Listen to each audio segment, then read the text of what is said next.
you hit me up midweek. You said, "Hey, we got to do this fashion show." I said, "Okay, we can do Balenciaga. this fashion show." I wish Trey was here because she would be perfect for this show. And I went upstairs. I said, "What am I gonna wear for today's show? Should I put on some Armani? Should I put on Nope? I'll put on a little jersey, just to troll all the fashionistas that's going on." I want you to introduce our guest. Welcome to our show, Miss Liz Everett. Oh, every time I see her, she's so pretty. This is Liz Everett. She is a fashion strategist and stylist, and this is how she looks all the time, guys. Look at this. Look at this face. It's gorgeous. I It's do wear wonderful. pajamas sometimes, okay? Liz, welcome to Life Full Circle Radio. Thank you for joining us today. We really do appreciate it. I understand you're a very busy woman. For you to take some time away from us, I appreciate it. And I Kia, do I'm too. going to put you in the center box because this is going to be your interview. Absolutely. I'm sitting over here on the side I am ready. because, and I'm gonna be on the side watching And you. the cool thing is Liz knows how I operate. That's why she's like, I can't laugh too much with Kia because she will try to break me.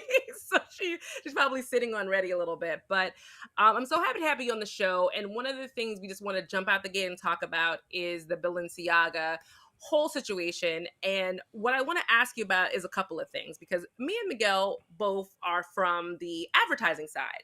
So we're after all the photos are done, are part of the signing off side. You're on that front end of styling. So as most people know, Balenciaga had the photos of the bondage teddy bear, kids inside of the photo, and also, court papers on the table and everything, kind of like these Easter eggs.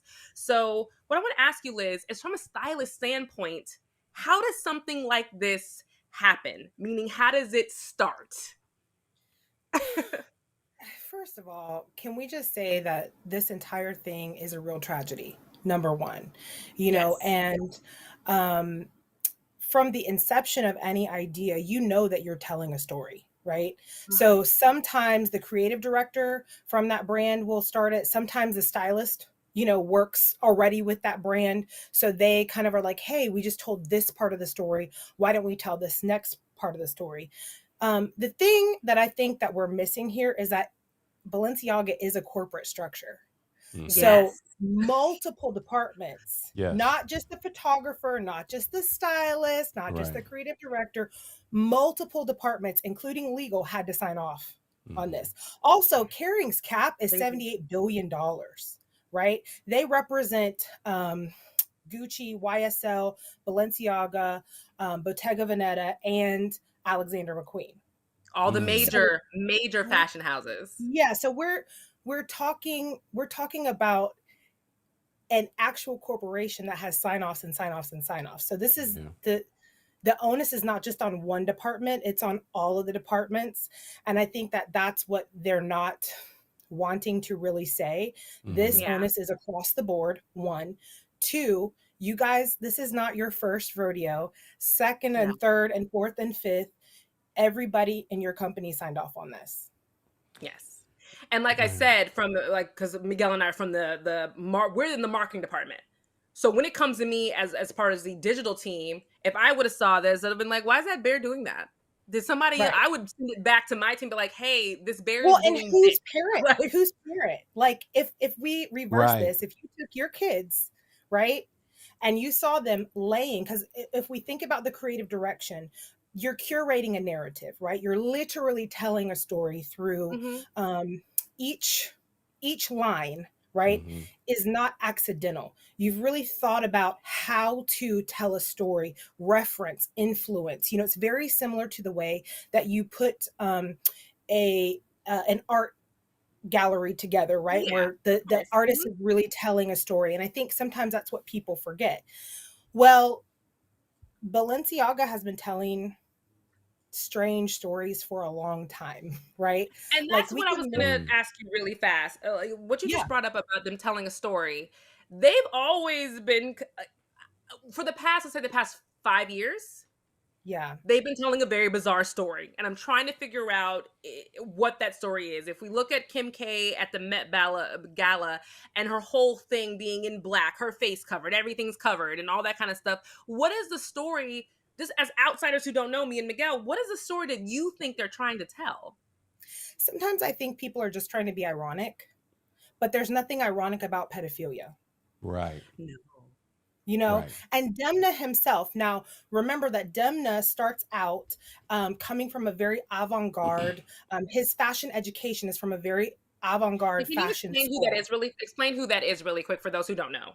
Demna is the creative director who was hired on by Keurig. He came over from his original station was his own brand that he created for about 5 years with some friends called Mm-hmm. Vêtements. Vêtements really kind of it's um, along in the same, I guess you could say, timeline, right? As Virgil Abloh, they're both Okay. Mm-hmm. doing great structured silhouette garments and ironic $1,000 hoodies. You know, all at the same all at the Right. same time.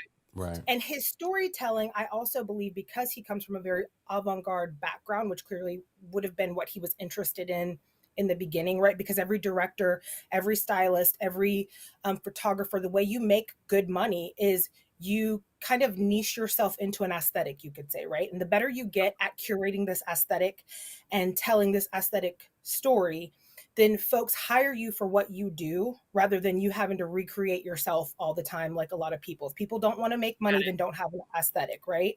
Mm-hmm. And stars and celebrities do that too. We've seen Madonna reinvent herself over and Right. over. We've seen Janet Jackson reinvent Right. herself over and over. How do they do that? They change their aesthetic.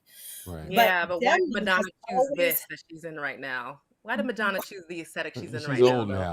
That's a separate She's question. old now. She I don't built the think whole she's yeah. trying to be ironic. I think she's trying to stay relevant, which is a That's whole nother Wait, reason why that's right. people, you know, that's why they change. Yeah. The change in aesthetic is not actually about anything other than trying to stay relevant, Yeah. trying to stay different, and trying to change and challenge how you mhm, feed what you feel the crowd, the got it. industry, or the people need or want from you, and trying to feed them a new story that they feel, you know, keeps them in the middle of it all. So that's why we see Kim in these, you know, crazy outfits. She's a genius at marketing herself and keeping herself relevant in the middle and the midst of it all. Let me ask this question. So, as a relative outsider, it seems to me it's always the shock value. You talked about being relevant. It seems a lot of these moves are strictly to get everybody's attention, which they do, and then it starts to challenge us as consumers to say, when are they taking it too far? You know, we had the situation. What was it? I don't know which one it was. I'm sure you guys know. Correct me. But there was the black face with the red lips. I think that was Gucci, maybe a That couple was of years Gucci. back. Mhm. You had that situation. You had the situation with Trump's wife, where she had the jacket that had something on the back of it that was very I offensive. I don't don't really care. care, do you? I I don't really care, do right. you? And so, give us some insight into the fashion world that says we know this is going to be offensive. We know, but we don't care. Why don't they care? I don't think you have enough brown people in the C-suite, Mm, to be honest, right? Mm, And then you have to have also companies who are willing to be accountable to say who is in their C-suite, right? So that's mm-hmm, why, like during 2020 in particular, you saw a lot of people saying, um, tell us, give us the list. Give us the roster of the brown folks who are in your C-suite. Give us, mm-hmm, let us know, right? mm-hmm, Because when a lot of these decisions are being made, there is no one who doesn't look like all of the other people in the room who's in the room. mm-hmm, And so we are seeing a democratization of fashion where it feels like more folks are coming in, and some people are for it and some people are against it. But the thing is, as brown folks in the world of fashion, you have to know that at the highest level what to do when you get there. mm-hmm. You have to be educated on reference and influence, and also understand the art of how to be heard in a room of folks who don't necessarily want to hear you, you know, Right. that challenges their narrative of who they are, and they have to consider a level of reference and influence that is outside of their norm, right? So Well, I do you think the way think that we protest more than anything is with our dollars. You And do Correct. have you to think think. Yeah. that has died? Like, and I always say this lately is that do you think that kind of who need the right people needs to be in the C-suite, people knowing the influences that come and everything? Do you think that kind of died with Andre Leon Talley? Because I feel that way. I feel like he. Absolutely not. Absolutely Okay, not. I could be wrong. Again, I'm There an are outsider. I'm wearing a Walmart incredible. shirt right now. No, they're incredible young. And when I say young, I'm talking about like 25, 37, you know, younger people in the fashion arena, especially Black and Latina leaders who are working heavily behind the scenes who do know what to do, but it also takes time to get there. And you have to be able to work with and move not just $1,000 but $50 million at a time. You know what I mean? Right. Absolutely. It's a real industry of money. And so you have to have a level of not only decorum but art, understanding, creativity to move in that world. And it is going to take what I believe, and they're out there. They're out there, and there are some incredible young artists that we're seeing now, right? But it is Mm-hmm. going to take some folks that look like us in the back part who have a level of decorum, intelligence, and an understanding for how to move, creating and curating large movements, which the Black Fashion Council is doing right now. You saw at New York Mm-hmm. Fashion Week this past time, they did an entire floor, right? It's very expensive. If you're talking about doing a fashion show alone, you're talking Mm-hmm. about on a large scale. If you're talking about New York Fashion Week, right? Paris Fashion Week, at a minimum, you're talking about $150,000. That's a minimum. That's like, Mm-hmm. you don't have super hot models. You've got the girls who are okay.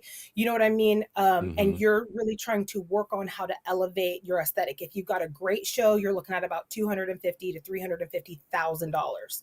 So it costs a lot, and a lot of smaller Black and brown companies don't necessarily have that kind of money. So you've got Yeah. Right. great movements like Black in Fashion and the Black Fashion Council moving forward. And they had the entire fifth floor at New York Fashion Week with smaller Black and brown brands being Mm-hmm. represented, and you being able to walk in and experience their entire line. So, Mm-hmm.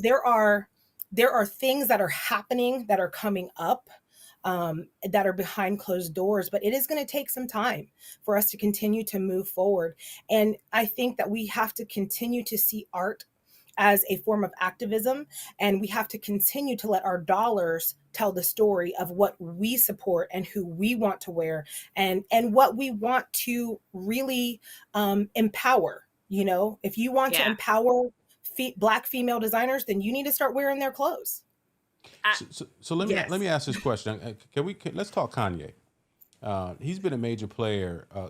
I know you got something. I'll come back to you, kid. You got something. So hold it. No, Don't no, no. I lose was it. gonna say, if you're gonna talk Kanye, make sure you read Kim's response to Balenciaga that we thought was trash. Okay, cool. Yeah, go.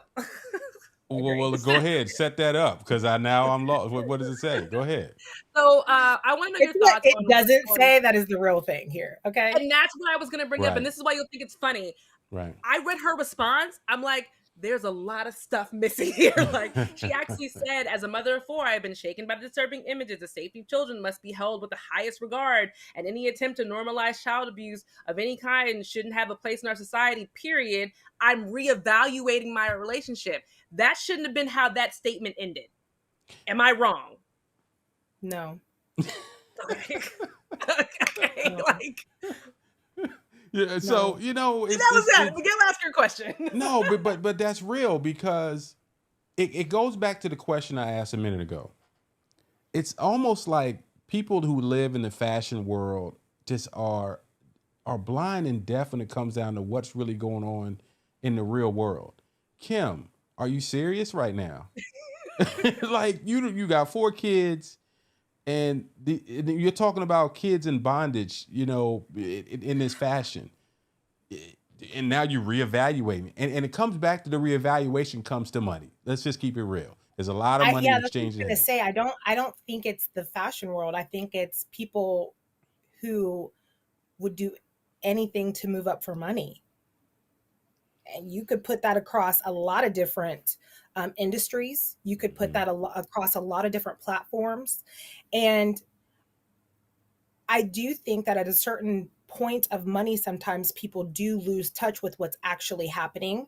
But we cannot ever forget that as artists, we have a responsibility to tell the stories, right? So if you're a movie director, you have a responsibility to tell the stories Right. of those who cannot speak for themselves. Right. If you are a fashion stylist, I have the responsibility to empower a woman or a man to have a level of confidence that they forgot they even had, right?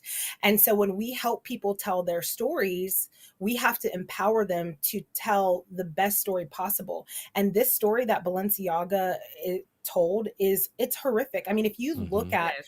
the Easter eggs, right? And so if you don't know what an Easter egg is, an Easter egg is, it's like clues that are in the photo, Right. right? And so if you Right. have a really bomb creative director, they have like foreshadowed, storytelling. I mean, it is like it's like storybook illustration on another level. It's bomb, right?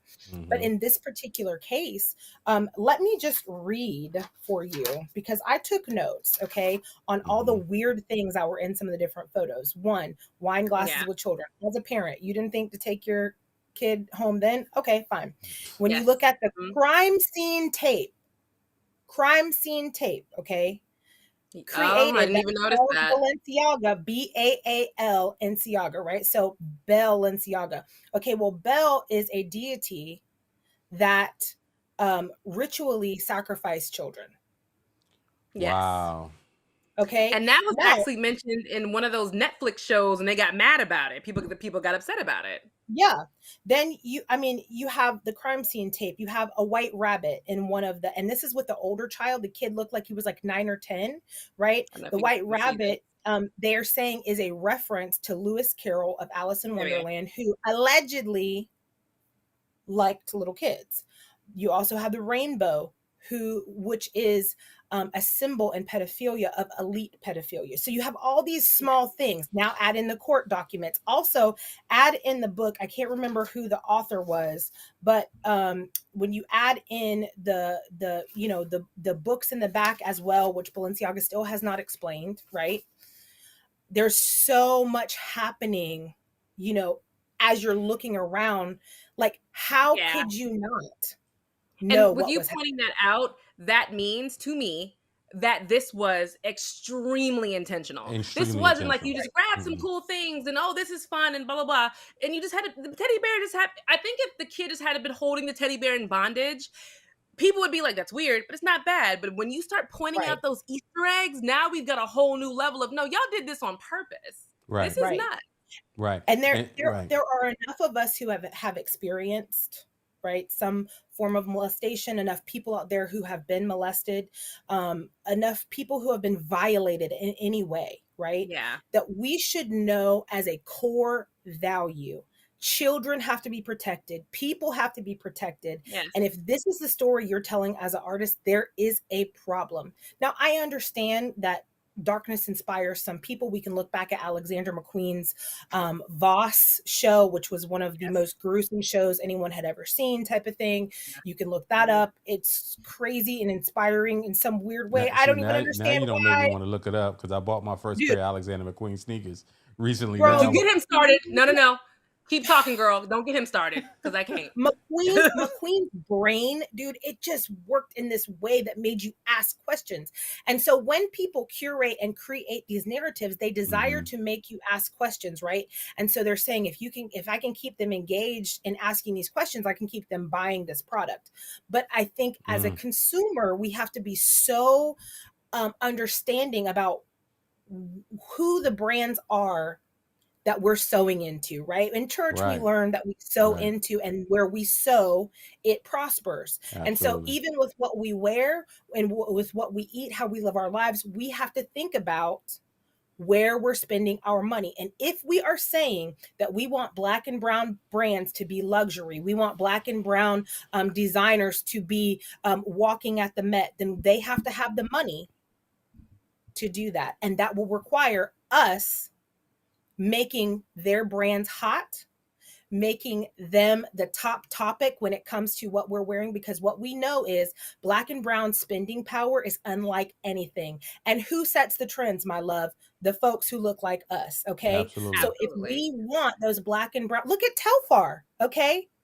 Who, Oh, the bad company. Yeah. baby, Yeah.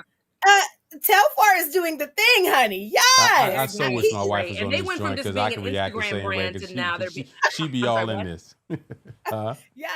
Yeah, you It's need to meet Tracy. I'm gonna hook. We're gonna make you meet Tracy. But before we get, we always have to end the salt with some sugar. So we're gonna have you have some fashion looks of the week, and I want to get your opinion. Please, DJ, please bring up the look of Nene Leakes. This is Nene Leakes at Portia now Gabudia's wedding.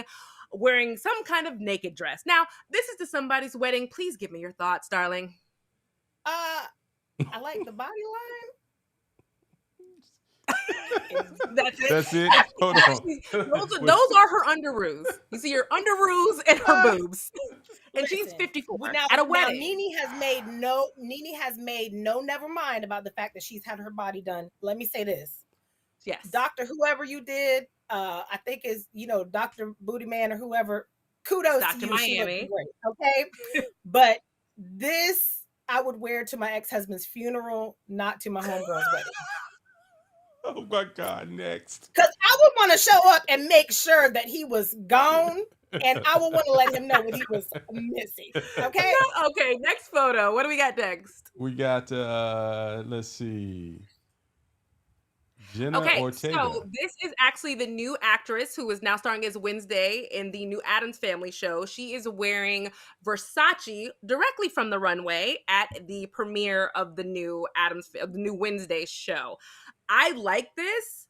I just thought it was a little much. I thought it was a little much for the Wednesday what character. It actually is, it's a continuation from Kourtney Kardashian Barker's wedding. So, that started a kind of like a dark wedding like thing happening. So I get it. I love the way the dress fits her. I love the hue that was picked. I like the vibe. And I think she's just sticking with like the narrative, you know what I mean, of the Wednesday Addams and kind of just continuing to showcase. But I'd like to see her face because homegirl is gorgeous. I could have gone. I was going to say I could have done without the veil. The veil, because let's just take the veil off. Let's keep everything else. Or take the veil one of those, one of those, like the headband that has the veil that kind of sweeps. You know what I mean, baby? Give me one eye and a. Or a halo crown. I feel like a halo crown, like a dark halo crown, still could have worked on this. But let's move on to the next. A little Satan-y, but okay. I am so out of my league right now. Next up, we got. When she sent me this picture, was a real bird. She sent me this picture. I said, "Why is she holding a bird?" This is Sarah Jessica Parker holding the Pigeon Bag by J.W. Anderson, and it looks like a real bird. It's a bird. Yeah. Now, Sarah Jessica Parker, I will tell you, she is one who does a phenomenal job of storytelling. She's fashionably very brilliant. I'm not really into this at all. It's not for me. Not even a little bit. All right, but so I'm not by myself. No,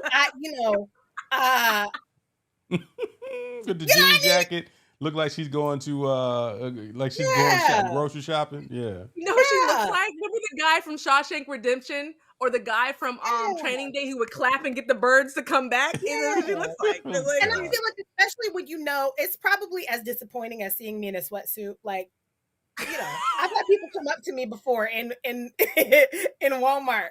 My friends. If I ever saw you in regular clothes, I wouldn't even recognize you. I'd walk right past you like, what is girl? Who is that? Literally, she came up to me and she goes, "It's strange that you buy groceries." And I was like, "I have to eat too, girl." All right, let's slide on. We got she's got chops. She's got fashion chops. So let's go to iconic looks. This is Kim Kardashian at the Met Gala wearing the very famous. Can I even get it out? Wearing the very famous. My condo got a condo, honey. My God. Yeah. What did you say? Okay.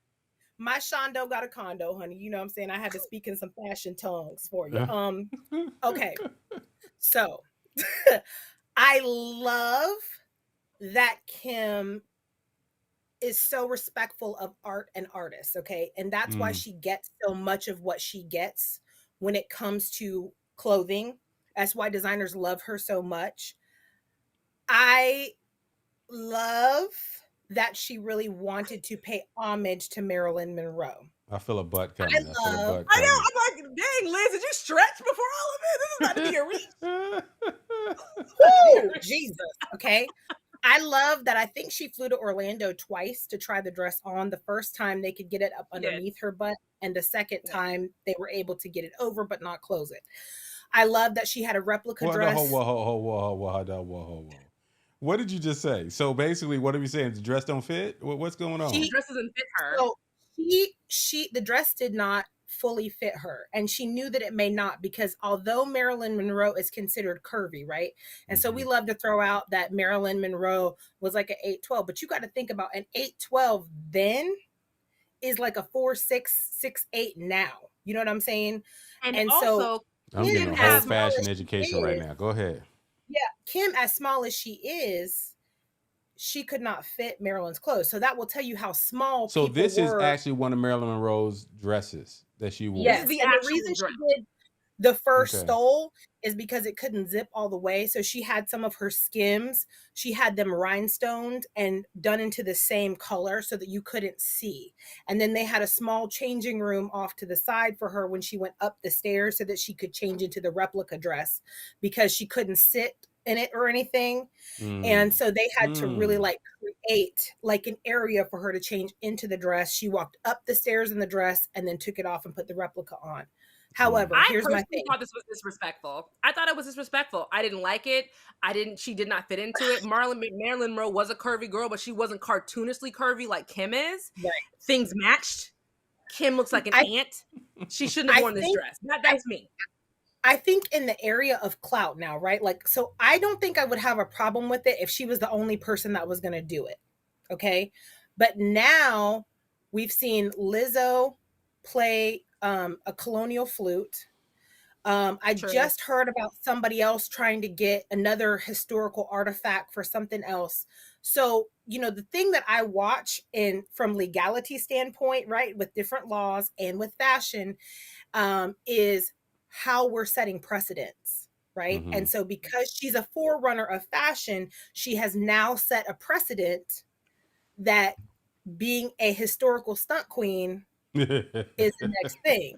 So I'm gonna be real mad when I see Judy Garland's shoes, or I mean, I'm sorry, but like if somebody tries to wear like Josephine Baker's old like costumes or something, like I'm I swear I just got to produce a whole show and let y'all sit down here with Trey in here, and I'm just gonna be a spectator. Okay, wait. Let's see if we can get through more photos. Next photo. All right, real quick. This one, this gothic mess. What is this? No, not this one. Go to the next one. I'm not talking about her. Julia next one. Fox trying to be relevant. Okay. No, all right. So last one I've got is Rihanna. Yeah. Okay. I'm sorry. These are looks from that I'm trying to see what Kia's about to say. The reason why I'm about to say is I wanted to pull up some iconic looks from 2022. I didn't get through my full list because I told you I was like, I have a full list of stuff I want to talk about. As a former pregnant woman who was big and pregnant with twins, who dressed very snazzy during her pregnancy, so well half people didn't even know I was pregnant. Can we make sure naked pregnancy doesn't become a thing in 2023? I'm so glad that you said that, because I've never been pregnant, so I can't comment. You know what I'm saying? Like, I try not to. I can't comment on nobody's marriage because I ain't been married. How uncomfortable this is as a pregnant woman? This is uncomfortable as a pregnant woman. She has on thong underwear. When you are pregnant and your butt's so wide and big and stuck together, you want to wear thong underwear in front of people? Like, this is awful. I'm trying to figure out the woman behind her with the dark hair. What is her job? Make sure that her booty is not showing, I guess. I don't know.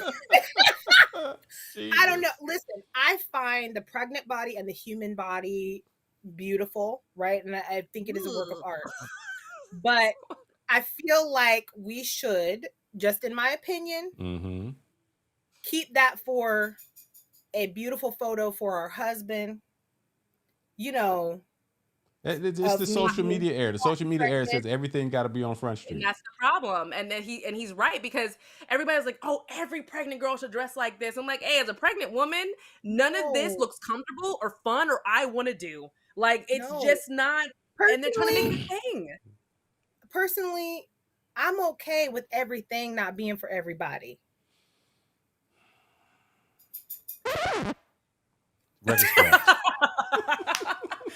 Mic drop, drink your juice, drink your wine. I agree. I saw, and there's actually a whole series of photos, and there's a series of her in the silver outfit. Just wanted to say this really quick before we wrap up. Silver outfit, and I've seen outtakes of that photo. She looks so uncomfortable. She is out of breath. She is tired. She's walking in stilettos. She's having to lean on stuff. So yeah, it's great for photos, but the real life part of that photos is like me, not Omar, Miguel has seen a picture of me after I got out all my glam. I'm on the couch, stomach out, drinking a Slurpee with my feet up. It's my favorite photo from my pregnancy because I was I so just want you to know that if I ever saw that photo, I've forgotten it, and I don't want to remember it. That's for you and Omar. That for y'all Slurpee pictures, because I don't want no parts of that. Sis, I appreciate you coming on and you hanging with us today. Like I said, I just sent a text. My wife's down in Miami. She's working. This would have been a perfect show for her to be on because all those I will lingos that text y'all you to talking tell about. you what his wife does because you might need to get in contact with her for different opportunities because Yes, she's I'm super down. Yeah. So I'm my down. wife And thank you is guys so much for having me on. yeah, absolutely. My wife's a course. chair at the National Black Arts Festival, and so she's real deep into the fashion space. She really digs that space, but the question I didn't get a chance to ask because my co-host said that we can't ask no more salty questions, but we got to make some decisions, right? But this craziness is happening in the fashion world when these people are doing like that whole thing. With now, it's got me want to like Balenciaga, you're done. I don't want to see. Literally for 20 plus years, I did not wear polo because something he said back in the day, he didn't want, black folks wearing polo. I'm going all the way back to the 90s, and I started wearing polo again maybe 5 years ago. And And so then Well, now Tommy I Hilfiger had his issues. I Remember still don't Tommy wear Tommy Hilfiger's Hilfiger. I issues? still don't wear Tommy Hilfiger. yeah. I think honestly, I don't wear that either. I think it's okay for us to have a standard and an opinion Mm-hmm. about what we want to wear, how we want to wear it, what we want to eat. You know what I mean? Yeah. Like I think that the thought process that we just have to roll with whatever it Mm-mm. is ridiculous. And Yeah. especially for those of us who are, brown folks in whatever game we're in, we have to have a standard of excellence for ourselves, right? And so Absolutely. that comes in every space. For me, that comes from what even I like in an image strategy space. When for instance, one of my clients is a travel concierge. We're building a huge travel brand for her, but her children are adopted. So I went out and found clothing brands that donate to adoption. Mm. The shoes that we've picked are from, I can't think of the name of them right now. I wish I could, but the woman's name is Ashley Hensley. And so the entire shoe line, 20% of every shoe sold goes to, adoption in different countries and parents being able to adopt children from different countries and in the US as well. Mm-hmm. And they do all these really cool campaigns around it. So I think that you have to think about when you're getting dressed, not just what the cheap thing is, right? That's everybody's argument, honestly, about fast fashion is thinking about what that feeds, not only within our economy, but what are those companies giving back to? How are they Right. giving back to breast cancer? Are they Right. prioritizing adoption?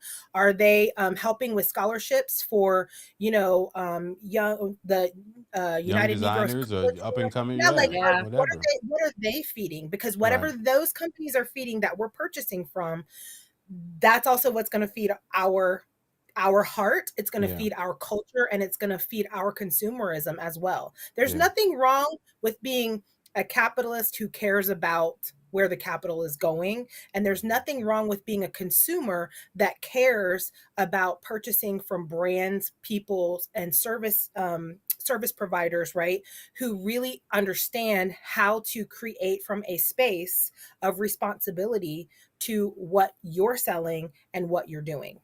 Great mic drop. Sis, I appreciate you coming on. And hopefully we can have you back on real soon because, all this craziness is out in this world. We need some experts, and you Yeah, definitely one. I'm here for it. Anything fashion and beauty, I got you. All right, sis, I appreciate you. Have a good night. All right. Bye, guys. Thank you so much.